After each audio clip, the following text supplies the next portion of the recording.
We are also going to find or graph and find the inverse of this function, f of x equals x squared plus 1, following that same four-step process. So the first step is to rewrite the function as an equation relating x and y, which means I'm going to replace the f of x with a y. So that just simply means it's going to be y equals x squared plus 1. Step 2 is exchange the x and the y in the equation. So I'm going to switch the x and the y around, which means it's now going to be x equals y squared plus 1. So notice I don't even change the position of where the exponent is. I'm just literally changing just the x and the y, not anything that's a exponent or coefficient, just the x and the y is all that gets switched. Now we're going to solve the equation for y. So again, here is my equation after I change the x and the y. To solve that equation for y, I would need to subtract 1. So that is x minus 1 equals y squared. And then I'm going to have to do a square root of both sides. And since I just square rooted both sides of an equation, I do need to use plus or minus square root of x minus 1. And the square root of y squared is just y. So plus or minus the square root of x minus 1 equals y.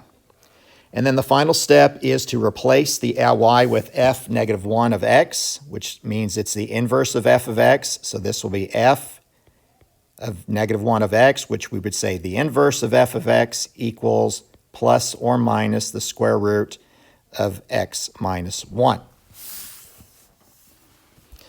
And now we're going to graph it. So the original function was y equals x squared plus 1. Well, what kind of graph does that make since it's y equals x squared plus 1? Well, the graph that makes is a parabola because this is a quadratic equation. So how do we graph a quadratic equation? Well, the most common way is to find the vertex. And remember, we find the vertex using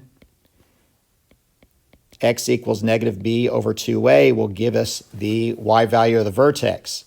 Now, there is no b value because the a value is 1, but the b value is 0 because there is no single x in there, and the c value is 1. So we would have, for the negative b would be 0 over 2 times the a value is 1, and that equals 0. So that is our x value of our vertex. And then we have to plug that back into the original problem, which is y equals x squared plus 1, to find the y value. So that becomes 0 squared plus 1, which is 1. So the vertex is located at 0, 1. So I'd place a point at 0, 1, which is right there. Another way to find the vertex that might be a little bit faster is that recognizing that x squared plus 1 is the vertex from the origin shifted up 1 unit. So that's another way we did it, a shortcut way. And then the second part for graphing a parabola is to graph the y-intercept. The y-intercept is the c value, and here's the c value. We said the c value is 1.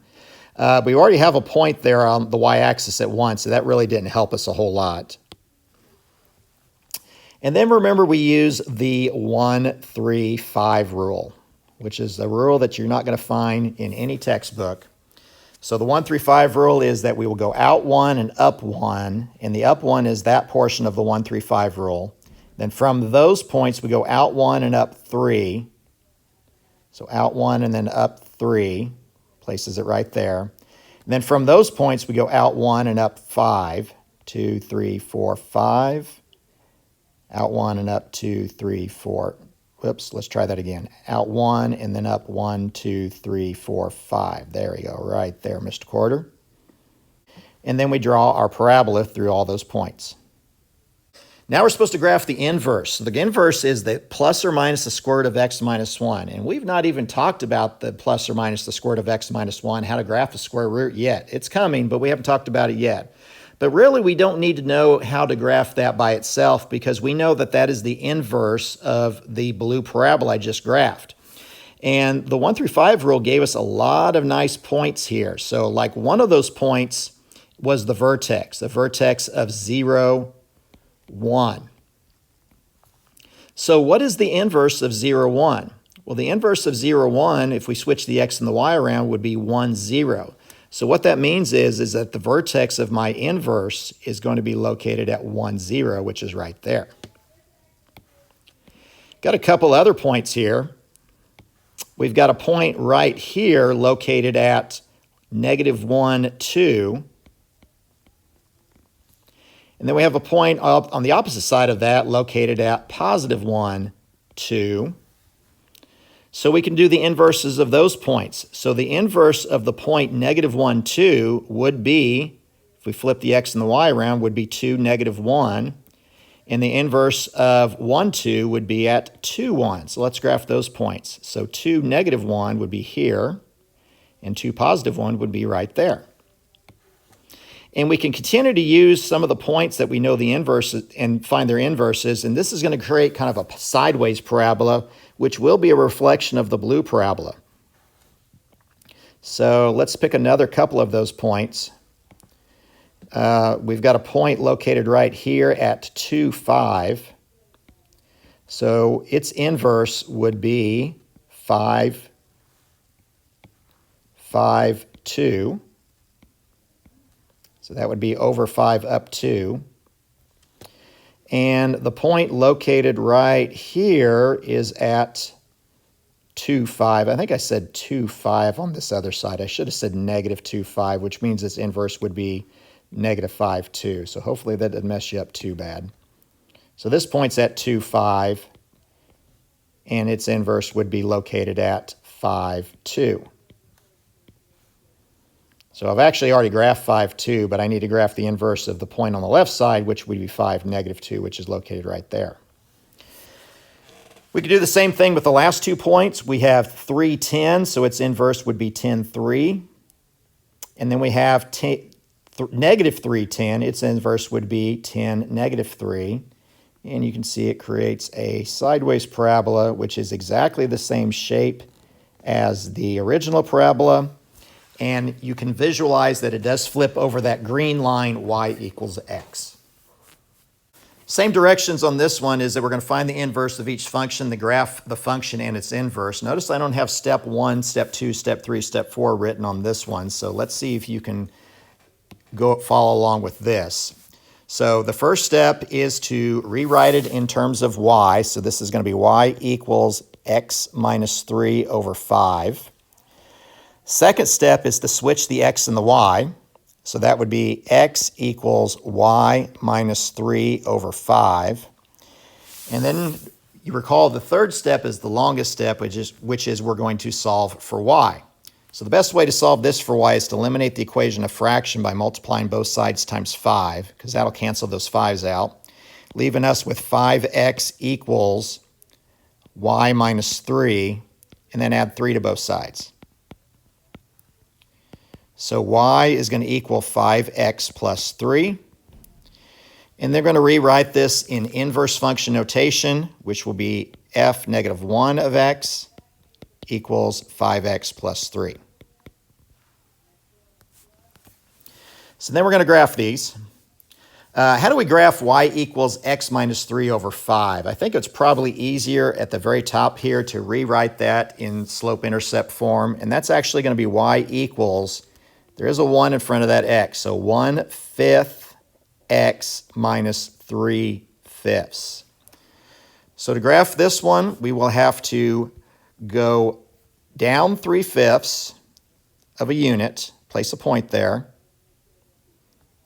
And then our slope is 1/5, so from that point we'll go up 1 and over 5.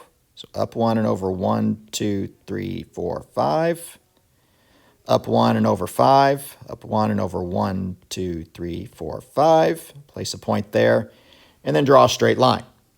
And there's my line. Now let's do the red inverse.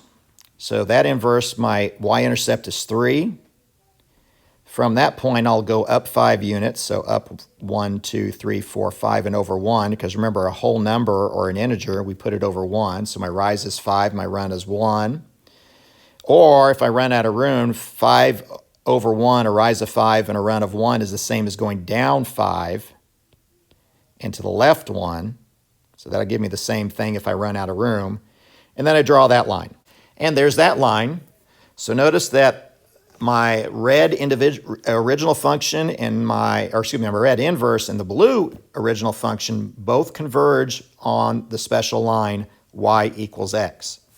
F of x equals 3x squared. So we're going to find the inverse of that function. So we're first going to write it in terms with y, so y equals 3x squared.